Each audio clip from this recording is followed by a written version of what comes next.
Hey, welcome back. Now that we've learned about user story mapping as a prioritization technique conceptually with the example of your morning routine, let's dive into another example being a real product.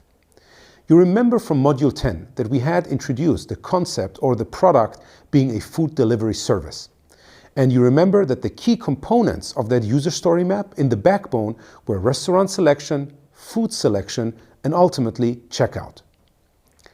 If we want to now, as product owners, prioritize our backlog, we have to look at the overall user story map and think about initial outcomes that we want to achieve.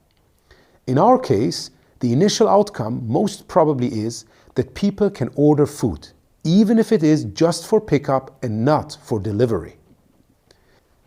Thinking about primarily pickup and not delivery, we can probably completely forget about the whole checkout piece.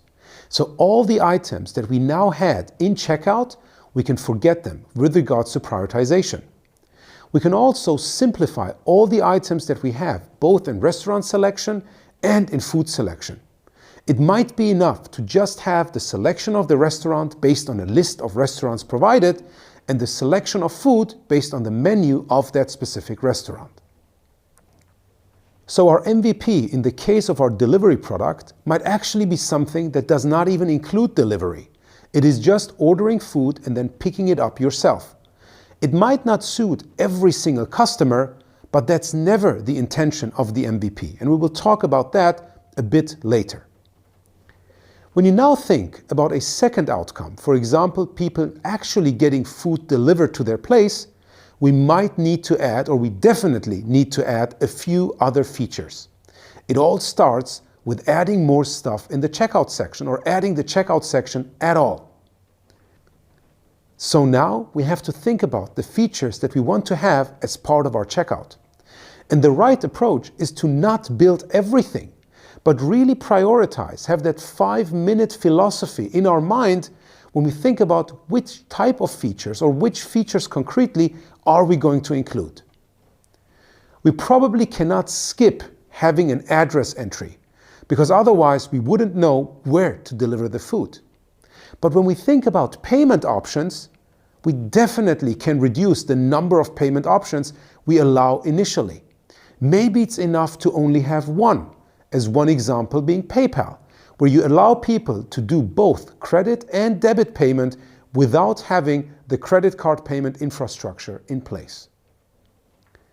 Now we have addressed two potential outcomes. One being I can order food, even if it's just pickup, and I can get food delivered to my place. And based on those two outcomes, we identified a few features that our product needs to have, and that resulted in some kind of prioritization. The next outcome that we might want to prioritize as product owners is to simplify the ordering process. And for that, we can think about a bunch of features. And again, we would not implement all of them at once. We might simplify the ordering process by allowing people to vote for their favorite food and restaurants, so that those things appear at the top of their list when they open up the app. We can also simplify by giving them some kind of recommendations, or food of the week, or the discounted food of the week. So you see, there's a bunch of options when you start thinking about outcomes and not about outputs per se. And whenever we start thinking about outcomes, it also makes prioritization much easier. Of course, you can also combine multiple prioritization techniques with each other. For example, when we think about the checkout piece of our product and we have multiple payment options, we as product owners can talk to our developers and ask them, how much time and effort does it take to implement the individual payment options? And if they say that all of them are very easy to implement, we might decide to implement all of them at once. But if they say that they are difficult, we might have to prioritize between them. Now that we've shared two concrete examples of how you can apply user story mapping to prioritize your product backlog, one being the morning routine and two being the delivery app, in your next exercise it will be your job to prioritize the story map that you have created for your own product. More on that in our next video.